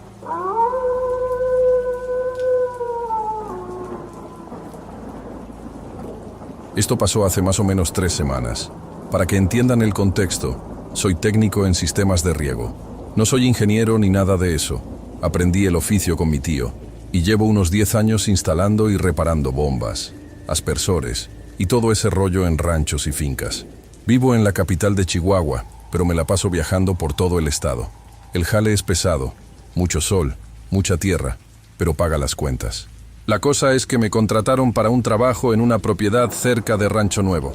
No voy a dar el nombre exacto del lugar ni del dueño por cuestiones de privacidad y porque, honestamente, no quiero problemas con esa gente. Es una zona agrícola bastante grande, mucho nogal y, sobre todo, maíz. Kilómetros y kilómetros de maíz.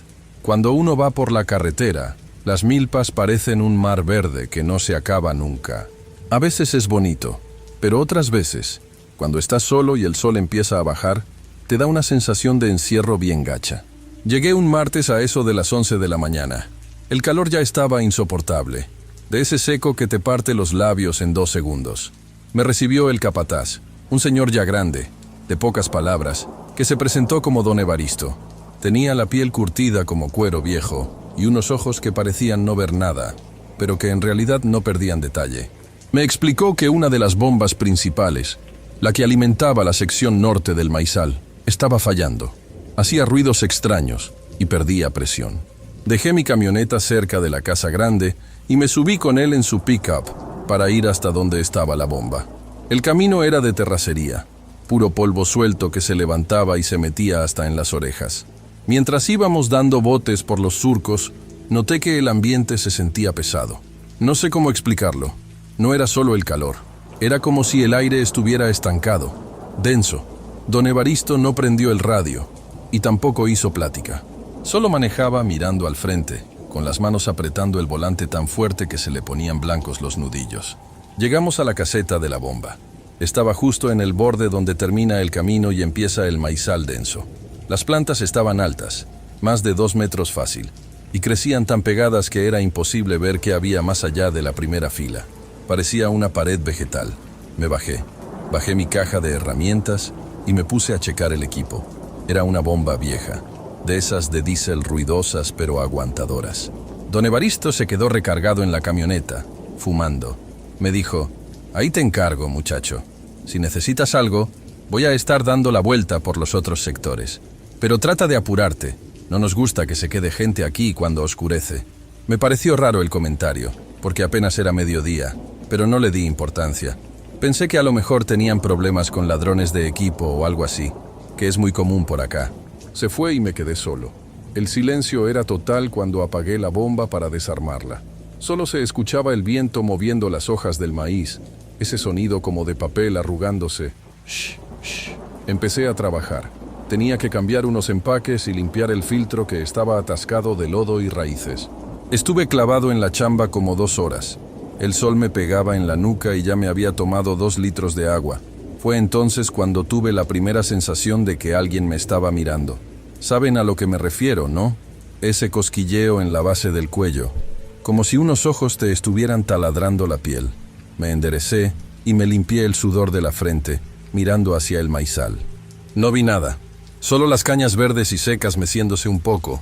¿Hay alguien ahí?, grité, pensando que a lo mejor era algún peón o algún niño curioso. Nadie contestó. Me encogí de hombros y seguí trabajando. Pero la sensación no se iba. Al contrario, se hacía más fuerte. Empecé a sentirme incómodo, nervioso. Se me caían las llaves. No le atinaba a las tuercas. Como a las 3 de la tarde escuché un ruido. No fue el viento. Fue un crujido seco, como cuando alguien pisa una rama muerta. Vino de adentro del maizal, muy cerca, a unos 3 o 4 metros de donde yo estaba. Me levanté rápido, con la llave inglesa en la mano. Uno nunca sabe. Por acá hay pumas, coyotes o víboras, o gente malintencionada. ¿Quién anda ahí?, grité más fuerte, tratando de sonar bravo. Entonces la vi. Entre 2 hileras de maíz, apenas asomándose, había una niña. No tendría más de 8 o 9 años. Era muy menudita, flaca. Llevaba un vestido que alguna vez debió ser blanco o de un color claro, pero ahora estaba gris, cubierto de una capa gruesa de polvo y tierra. Tenía el pelo largo, negro, todo enmarañado y lleno de hojas secas y pedazos de raíz. Lo que me heló la sangre no fue su aspecto sucio. Hay mucha pobreza en el campo y uno se acostumbra a ver niños descuidados. Lo que me paralizó fue su inmovilidad. Estaba ahí, parada, totalmente estática. No respiraba agitada. No se movía ni un milímetro. Y sus ojos estaban fijos en mí. Eran negros, profundos, y no parpadeaban. En serio, la estuve mirando como por 10 segundos y no parpadeó ni una sola vez. «Oye, niña», le dije, bajando un poco la llave pero sin soltarla. «¿Qué haces ahí? ¿Te perdiste? ¿Dónde están tus papás?» No contestó. Su expresión no cambió. No había miedo, ni curiosidad, ni enojo en su cara. Era una cara vacía, como una máscara de cera mal hecha. Di un paso hacia ella, con la intención de ver si estaba bien o si necesitaba agua. «¿Me escuchas? Vete a tu casa. Es peligroso andar aquí sola con las máquinas». En cuanto di el segundo paso, ella retrocedió, pero no caminó normal. No sé cómo explicar esto sin que suene a locura, pero se deslizó hacia atrás, como si no levantara los pies del suelo, como si algo la estuviera jalando desde la oscuridad del maizal. Simplemente se fundió con las sombras de las plantas y desapareció. Lo más raro fue que, justo cuando ella se perdió de vista, las plantas de maíz a su alrededor se agitaron violentamente. No como cuando pasa una persona, que se mueven solo las de arriba. Se movieron desde la base, como si algo muy grande y pesado se estuviera arrastrando por el suelo, pegado a la tierra, serpenteando entre los surcos a una velocidad imposible. El ruido era asqueroso, como de algo húmedo frotándose contra la tierra seca. Me quedé helado. El corazón me latía a 1000 por hora. Corrí hacia donde había estado la niña, pero me frené justo en el borde del cultivo. No me atrevía a entrar. Algo en mi instinto, esa parte animal que tenemos y que casi nunca usamos, me gritaba que si metía un pie ahí, No iba a volver a salir. Miré hacia adentro. No se veía nada. El movimiento de las plantas se había detenido. Todo estaba en silencio otra vez. Demasiado silencio. Ni grillos, ni pájaros. Nada. Regresé a la bomba. Recogí mis cosas lo más rápido que pude, aunque todavía no había terminado de armar todo. Me temblaban las manos. Me subí a la estructura de cemento de la caseta para tener mejor visibilidad, esperando ver a don Evaristo volver, pero el camino estaba desierto. Me obligué a calmarme. Es el calor, Beto, me dije. Te estás deshidratando y estás viendo cosas. La niña es hija de algún trabajador. Se asustó y corrió. El ruido fue un animal, un jabalí o algo así. Intenté racionalizarlo. Tenía que terminar el trabajo si quería cobrar. Me bajé, tomé agua y me eché un poco en la cabeza. Volví a la bomba. Me concentré en los fierros, en la grasa, en lo tangible. Logré terminar la reparación como a las 5:30. El sol ya estaba bajando y la luz se ponía de ese tono dorado y naranja que hace que las sombras se alarguen demasiado. Prendí la bomba para probarla. El motor rugió y empezó a jalar agua. Todo parecía estar bien. Estaba limpiándome las manos con una estopa cuando sentí, otra vez, la mirada. Esta vez fue peor. Sentí un frío repentino en la espalda, a pesar de que hacían como 35 grados. Giré lentamente. La niña estaba ahí otra vez, pero ahora estaba más cerca, mucho más cerca. Estaba justo al borde del cemento de la caseta, a menos de 2 metros de mí. Pude verla con detalle, y ojalá no lo hubiera hecho. Su piel no estaba solo sucia, estaba como terrosa, como si fuera parte del suelo. Tenía grietas en las mejillas, como la tierra cuando se seca por la falta de lluvia. Y el olor, me llegó un olor penetrante, no a suciedad humana, sino a humedad estancada, a raíces podridas, a cueva cerrada hace siglos. Pero lo peor eran sus ojos. Ahora que estaba tan cerca, me di cuenta de que no tenían brillo, eran opacos mate, y me estaba mirando, pero sentí que no me veía a mí, a Beto. Sentí que estaba viendo mis huesos, mi interior. ¿Qué quieres? Mi voz salió como un chillido ahogado. Ella abrió la boca ligeramente. No tenía lengua, o al menos no una lengua normal. Lo que vi ahí dentro era negro y parecía moverse por sí mismo. «Abajo», susurró, o eso creo que dijo. Su voz sonó como 2 piedras frotándose bajo el agua. Gutural, rasposa, inhumana. Todos, abajo. En ese momento, el suelo bajo mis pies vibró. No fue la bomba. La vibración venía de la tierra, del maizal. Las plantas detrás de ella empezaron a sacudirse frenéticamente, abriéndose paso. Y vi algo. Entre los tallos, detrás de la niña, vi una forma. No era una persona. Era algo pálido y enorme. Una masa de extremidades largas y delgadas que se arrastraba por el suelo, como una araña gigante hecha de raíces y hueso. La niña sonrió, y juro por mi madre que la piel de su cara se estiró tanto que se rompió un poco más, dejando caer polvo seco. No aguanté más. Dejé la herramienta, dejé la bitácora, dejé todo. Corrí hacia el camino como alma que lleva el diablo. No miré atrás. Sentía que en cualquier momento algo me iba a agarrar el tobillo y me iba a arrastrar hacia adentro, hacia la oscuridad verde. Corrí hasta que los pulmones me ardían. Por suerte, vi la camioneta de don Evaristo viniendo a lo lejos. Le hice señas desesperadas. Él se paró y me subí a la cabina casi temblando, sin aliento. «¡Vámonos! ¡Vámonos de aquí, por favor!», le grité. Don Evaristo no me preguntó qué pasó. Ni siquiera se sorprendió. Solo miró hacia la bomba. Luego miró el maizal que se mecía suavemente a lo lejos. Puso reversa y arrancó. Mientras nos alejábamos, me atreví a mirar por el retrovisor. La niña estaba parada en medio del camino de tierra, viéndonos irnos. Y a su lado, juro que vi sombras alargadas que salían del maíz y se retorcían alrededor de sus piernas, como acariciándola. Don Evaristo condujo en silencio hasta la casa grande. Cuando me bajé para subirme a mi camioneta, él se quedó en la ventanilla y me dijo, con una voz muy bajita: «¿La viste, verdad?». Asentí sin poder hablar todavía. «No vuelvas a venir por aquí, muchacho», dijo, y sacó un cigarro. «Esa parte de la tierra ya no es nuestra. Hace años que dejó de ser nuestra. Hicimos tratos que no debimos hacer para que el maíz creciera en la sequía. Y ahora ella cobra la renta». No le cobré. No esperé a que me firmara la orden de servicio. Me subí a mi troca y manejé las 3 horas hasta mi casa sin parar, mirando los espejos cada 5 segundos. Lo peor es que esto no terminó ahí. Ojalá hubiera terminado ahí. Desde ese día, no puedo dormir bien. Las primeras noches, soñaba con el maizal. Soñaba que estaba perdido entre las filas interminables y que escuchaba ese sonido de arrastre acercándose a mí. Pero ahora los sueños han cambiado. Ahora sueño con túneles. Túneles estrechos, oscuros, hechos de tierra compacta. Estoy atrapado ahí, gateando, sin poder darme la vuelta. El aire huele a viejo, a encierro, y las paredes de los túneles no son solo de tierra.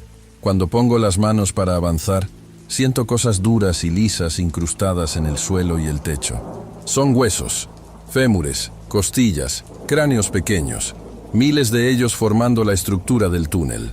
Y al final del túnel, en la oscuridad total, la veo a ella, a la niña. Me está esperando con los brazos abiertos y detrás de ella se abre un abismo rojo y pulsante. Me despierto sudando, gritando, con el corazón a punto de explotar. Pero lo que más me aterra es que, cuando me despierto, en la seguridad de mi cuarto, con mi esposa durmiendo al lado, todavía puedo olerlo. Huele a tierra mojada, huele a raíces podridas. Y ayer, solo ayer, encontré un rastro de tierra fina y seca en la alfombra, justo al pie de mi cama, como si alguien con los pies sucios hubiera estado parado ahí, mirándome dormir. No sé qué hacer, no sé si me siguió, no sé si estoy loco o si de verdad traigo algo pegado. Solo sé que no vuelvo a pararme en un campo de maíz en lo que me queda de vida. Si alguien sabe de esto, si alguien conoce la zona de Rancho Nuevo o ha escuchado historias similares, por favor díganme. Necesito saber cómo quitármela de encima antes de que el sueño se vuelva realidad y termine yo también formando parte de esos túneles.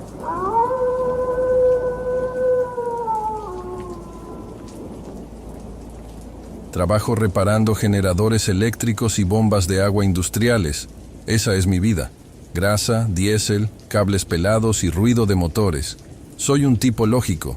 Si algo no funciona, es porque una pieza está rota o porque falta combustible. Así de simple. O al menos así era mi mundo hasta lo que pasó en Rancho La Palma. Vivo en Veracruz, y los que son de por aquí saben que cuando llueve, no es una lluvia normal. El cielo se cae, todo se vuelve lodo, todo huele a humedad, a tierra mojada y a vegetación pudriéndose. Hace poco tuvimos una de esas temporadas de huracanes que dejan los caminos hechos pedazos y los ríos desbordados por semanas. Mi teléfono no paraba de sonar. Gente que se quedó sin luz. Ranchos que necesitaban bombear el agua para no perder el ganado. Ese tipo de cosas. Yo andaba saturado de chamba, durmiendo 4 horas diarias, manejando mi camioneta vieja por carreteras que parecían chicle. Fue entonces cuando me llamó don Evaristo. No es un cliente habitual. Creo que alguien le pasó mi número. Su rancho, Rancho La Palma, queda en una zona bastante alejada, metido entre cañaverales y zonas bajas que siempre se inundan cuando el río Papaloapan se pone bravo. La voz del señor por teléfono sonaba desesperada, pero no esa desesperación histérica, sino una más profunda, cansada, como de alguien que ya se resignó a que todo va a salir mal. Me dijo que su generador principal había tronado y que la bomba de achique no jalaba. El agua estaba subiendo y si no la sacaba pronto, se le iba a meter a la casa principal. Le dije que no podía ir, que tenía la agenda llena, pero insistió tanto y me ofreció pagarme el triple en efectivo, que al final acepté. La necesidad tiene cara de perro, dicen. Salí para allá como a las 4 de la tarde. El cielo estaba de ese color gris panza de burro, pesado, bajito, como si pudieras tocar las nubes si estiraras la mano. La carretera federal estaba más o menos, pero en cuanto me desvié hacia la brecha que lleva a La Palma, la cosa se puso fea. Lodo, baches que parecían cráteres llenos de agua chocolate, ramas caídas. Mi camioneta patinaba, el motor rugía forzado. Me tardé casi 2 horas en recorrer un tramo que normalmente se hace en 30 minutos. Todo alrededor era agua estancada. Los potreros eran lagunas marrones donde apenas asomaban las cercas de alambre de púas. Y el olor, eso es lo primero que recuerdo clarito. Un olor a río crecido, que es una mezcla de pescado muerto, lodo ferroso y plantas en descomposición.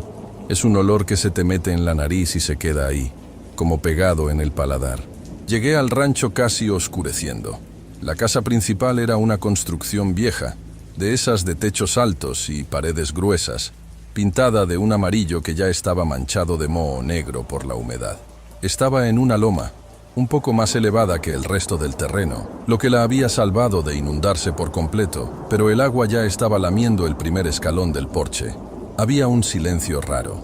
No se oían pájaros, ni grillos, ni vacas mugiendo.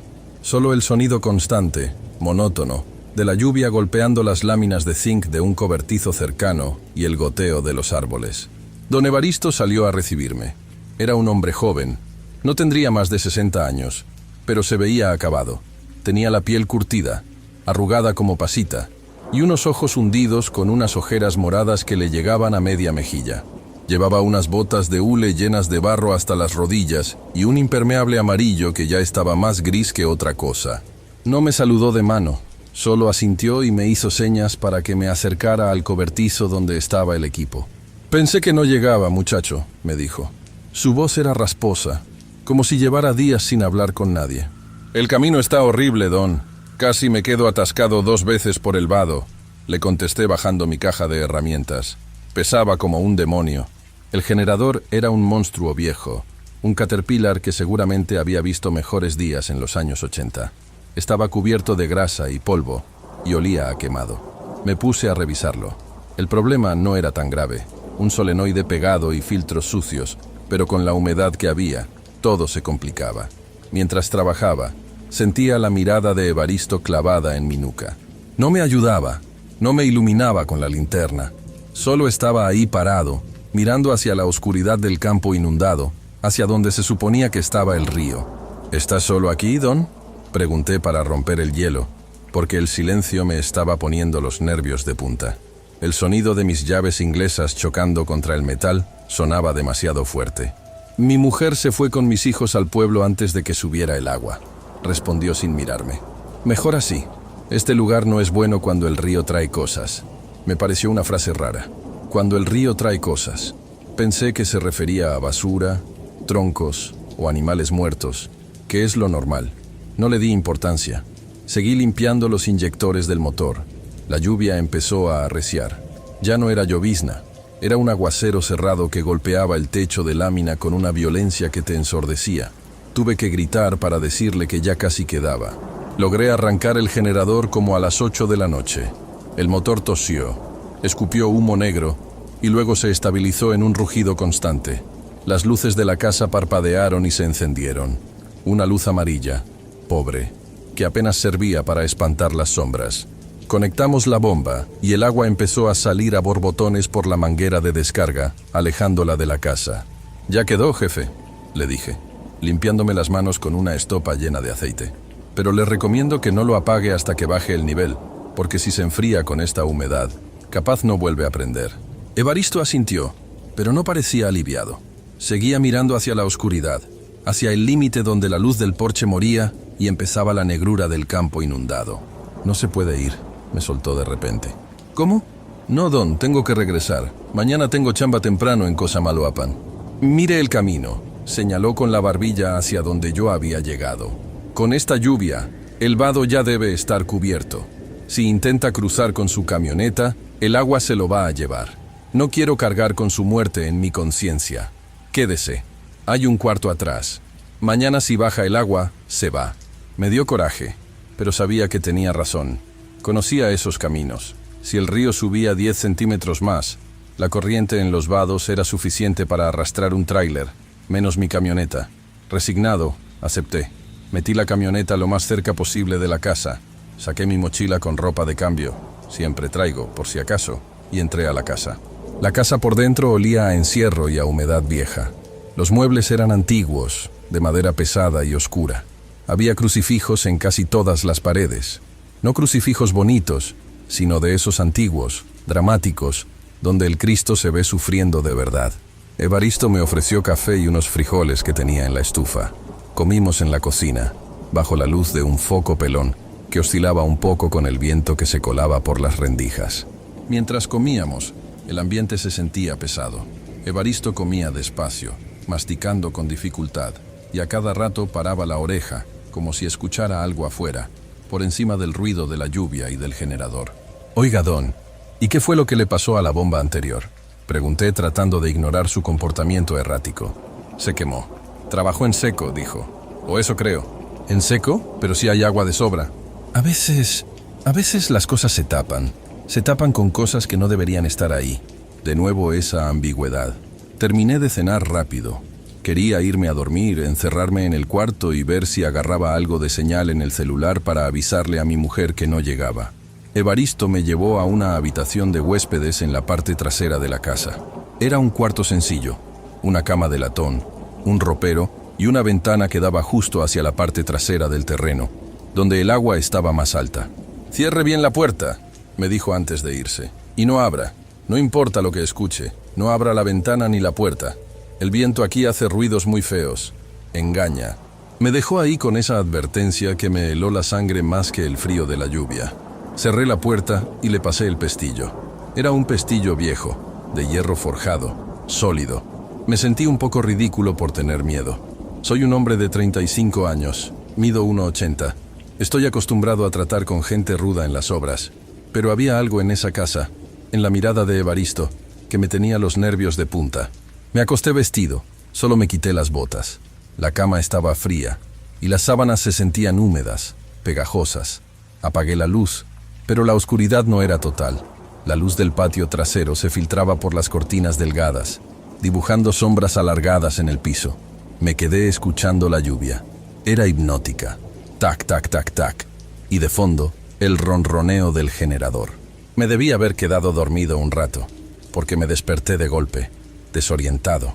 El generador se había apagado. El silencio era brutal. Solo quedaba la lluvia, pero ahora sonaba diferente, más suave. Me incorporé en la cama, aguzando el oído. ¿Por qué se había apagado? ¿Se acabó el diésel? Imposible. Le había llenado el tanque. Entonces lo escuché. No era lluvia. Era un sonido húmedo, como cuando caminas con botas llenas de agua. Chop, chop, chop. Pasos, lentos, pesados, arrastrados. Venían de afuera, del lado de la ventana. Me quedé inmóvil, conteniendo la respiración. Mi mente racional empezó a trabajar a 1000 por hora. «Es Evaristo», pensé. Salió a checar el generador. Pero los pasos no sonaban como botas de hule sobre concreto o tierra. Sonaban como pies descalzos, grandes y planos, golpeando contra el lodo, succionando la tierra a cada paso. Y había algo más, un sonido de arrastre, como si alguien arrastrara una bolsa de basura pesada y mojada. Shilf. Me levanté despacio y me acerqué a la ventana. Sabía que Evaristo me había dicho que no abriera, y no pensaba hacerlo, pero la curiosidad y el miedo me ganaron. Moví la cortina apenas 1 milímetro, lo suficiente para mirar con un solo ojo. Afuera, la luz del patio también se había ido con el generador. Todo era tinieblas, apenas rotas por algún relámpago lejano que iluminaba el cielo por fracciones de segundo. Esperé. Mis ojos se fueron acostumbrando a la penumbra.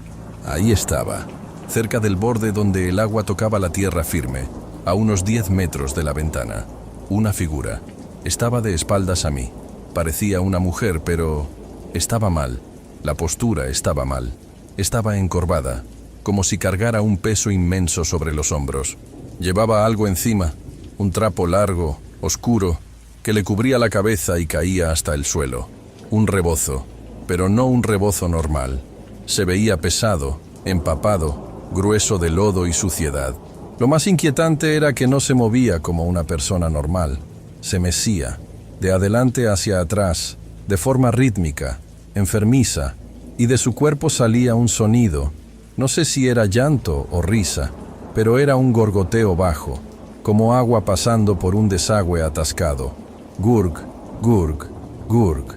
Se me erizó la piel de la nuca. «Es una vecina», me dije, tratando de convencerme. «Alguien que se perdió en la inundación y necesita ayuda». Pero mi instinto, ese cerebro reptil que tenemos para sobrevivir, me gritaba: «No, no te muevas, que no te vea». De repente, la figura se detuvo. Dejó de mecerse. Lentamente, muy lentamente, empezó a girar. Solté la cortina de golpe y me tiré al suelo, pegado a la pared, con el corazón golpeándome las costillas como si quisiera romperlas. Me tapé la boca con la mano para no hacer ruido al respirar. Escuché los pasos otra vez. Chop, Chop, chop, se acercaban a la ventana. Sentí el pánico frío en el estómago. Sabía que estaba ahí, justo del otro lado del vidrio delgado y la madera vieja. Escuché como algo rozaba la pared exterior. Un roce húmedo, de tela mojada y piel fría contra el ladrillo rugoso. Luego, un sonido que nunca voy a olvidar. Uñas. Uñas largas o duras rascando la madera del marco de la ventana. Rask, rask, rask. Lento, deliberado. Y luego la voz. No era una voz. Era un susurro acuoso, pegado al vidrio. «Ayúdame, tengo frío». No sonaba humano. Las vocales se estiraban demasiado, y había un burbujeo constante debajo de las palabras, como si tuviera la garganta llena de líquido. Me quedé paralizado. Quería gritarle a Evaristo, pero la garganta se me había cerrado. Entonces, recordé lo que decían los viejos en los pueblos cercanos al río, historias que uno escucha de niño y olvida al crecer. La historia de la mujer que baja con la crecida, la que busca un lugar seco, la que busca un cuerpo. El rascado paró. Hubo un silencio de unos segundos. Luego, escuché los pasos alejarse. Chop, chop, chop, pero no se iban hacia el río. Se iban hacia la puerta trasera de la casa, hacia la cocina. Me levanté temblando. Tenía que avisarle a Evaristo. Salí del cuarto con mucho cuidado, sin hacer ruido. El pasillo estaba completamente oscuro. Avancé tocando la pared. Llegué a la sala, que conectaba con la cocina. Ahí vi a Evaristo. Estaba sentado en un sillón, con una escopeta vieja en las piernas, mirando fijamente hacia la puerta de la cocina. Tenía una vela encendida en la mesa de centro, y la llama bailaba nerviosa.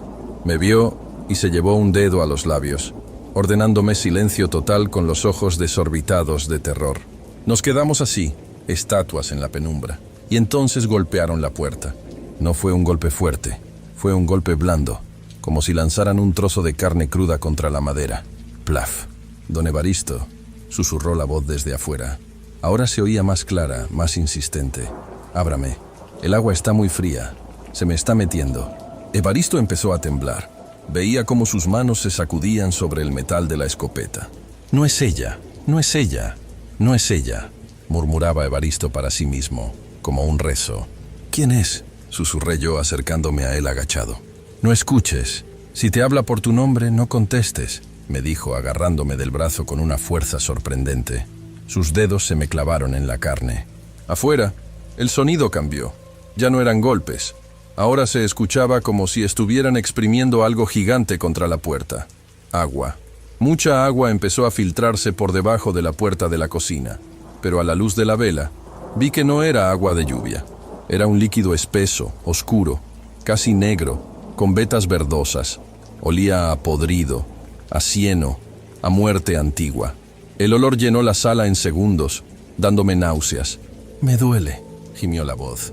«La piel me aprieta. Ya no me cabe el agua. Necesito salir. Necesito entrar». Eso fue lo que me rompió. La piel me aprieta. Esa frase me generó una imagen mental tan horrible que tuve que cerrar los ojos. Imaginé un cuerpo hinchándose, absorbiendo el agua sucia hasta que los poros no aguantan más, hasta que la piel se vuelve translúcida y tirante, a punto de estallar. De repente, la puerta de la cocina crujió. La madera gimió bajo una presión inmensa desde el exterior. No estaban empujando para abrir. Algo se estaba hinchando contra la puerta, presionando toda la superficie al mismo tiempo. «¡Vete!», gritó Evaristo hacia la puerta, apuntando con la escopeta. «¡Aquí no cabes! ¡Vete al río!». La respuesta fue un alarido, un sonido agudo, desgarrador, que se transformó en un borboteo grave y furioso. ¡Crack! Una de las tablas de la puerta se partió hacia adentro. Por la grieta, vi algo que ojalá pudiera borrar de mi cerebro. Vi piel, una masa de piel pálida, grisácea, húmeda y brillante, presionando a través de la madera rota. Se abultaba como un globo a punto de reventar, y en esa piel había venas negras, gruesas como cuerdas, que pulsaban. «¡Dispare, Don! ¡Dispare!», le grité retrocediendo. Evaristo disparó. El estruendo fue ensordecedor en el espacio cerrado. El fogonazo iluminó la sala por un instante. Los perdigones impactaron en la masa que asomaba por la puerta. Pero no salió sangre. Salió un torrente de lodo negro, agua y gusanos. La cosa chilló, un sonido que vibró en mis muelas y se retrajo de golpe. Escuché el sonido de algo pesado cayendo al suelo afuera, en el porche, Y luego el sonido de arrastre, rápido, frenético, alejándose hacia la oscuridad. Shilf, shilf, shilf. Evaristo recargó el arma con manos temblorosas, pero ya no había nada a qué dispararle. El silencio volvió, solo roto por el sonido del agua negra que seguía burbujeando en el charco que se había formado dentro de la casa. No dormimos. Nos quedamos ahí, él con la escopeta y yo con una llave Stilson que saqué de mi mochila, sentados en la sala, mirando la puerta rota hasta que salió el sol. Cuando la luz del día empezó a entrar, gris y triste, me atreví a acercarme a la puerta. El olor era insoportable. Había un rastro ancho, de lodo, y esa sustancia negra y viscosa que iba desde el porche, cruzaba el patio y se perdía en el agua estancada que cubría los potreros. Pero lo peor no fue el rastro. Lo peor fue lo que encontré enganchado en una astilla grande de la puerta rota, donde la cosa había presionado. Era un pedazo de rebozo, un tejido de lana viejo, empapado, y enredado en las fibras de la tela, había cabellos largos, blancos, y, esto me da ganas de vomitar solo de escribirlo, había una uña completa, arrancada de raíz, gris y blanda por el agua. Salí de ahí sin cobrar. No me importó el dinero. Agarré mis cosas, me subí a la camioneta y le di con todo, patinando en el lodo, rezando para que el motor no se apagara. Crucé el vado con el agua llegándome a la mitad de la puerta. Sentí cómo la corriente empujaba la camioneta, pero aceleré a fondo y logré salir a la carretera firme. No paré hasta llegar a una gasolinera en Alvarado, a casi 1 hora de distancia. Me bajé temblando, compré un café y me quedé mirando mis manos, que no dejaban de sacudirse. Han pasado 3 semanas. El agua ya bajó en Veracruz. La vida sigue. Pero yo cambié. Ya no acepto trabajos en ranchos alejados. Vendí la camioneta porque el olor a humedad nunca se le quitó del todo, o tal vez era yo el que lo imaginaba. A veces, en la noche, cuando llueve aquí en la ciudad y se escucha el agua correr por las canaletas, me despierto sudando. Pienso en Evaristo. No he vuelto a saber de él. No le he llamado. Tengo miedo de que me conteste, o peor, tengo miedo de que me conteste alguien más, alguien con la voz gorgoteante. Y hay algo más, algo que no le dije a nadie, ni a mi esposa. El otro día, revisando mi caja de herramientas, encontré algo raro. Mis herramientas estaban limpias, yo las limpio siempre, pero en el mango de goma de mi llave Stilson, la que tuve en la mano toda esa noche, había una mancha húmeda, una mancha que no se seca y huele. Huele a río podrido, huele a ella. Ayer noté que tengo una mancha de humedad en el techo de mi cuarto, justo encima de mi cama. Es pequeña, pero está creciendo. Y juro por lo más sagrado, que anoche, entre el ruido de la lluvia y los coches pasando, escuché un goteo lento y pesado. Plop, plop, plop. Y luego, un susurro muy bajito, casi imperceptible, que venía del techo. Tengo frío.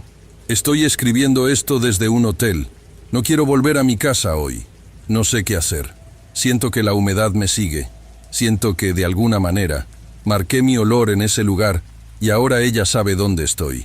Dicen que busca reemplazar el cuerpo que perdió, que busca una piel seca para meterse. Si ven a una mujer con un rebozo mojado, no se acerquen, no le hablen. Y por el amor de Dios, si tocan a su puerta en una noche de lluvia y escuchan agua donde no debería haber agua, no abran.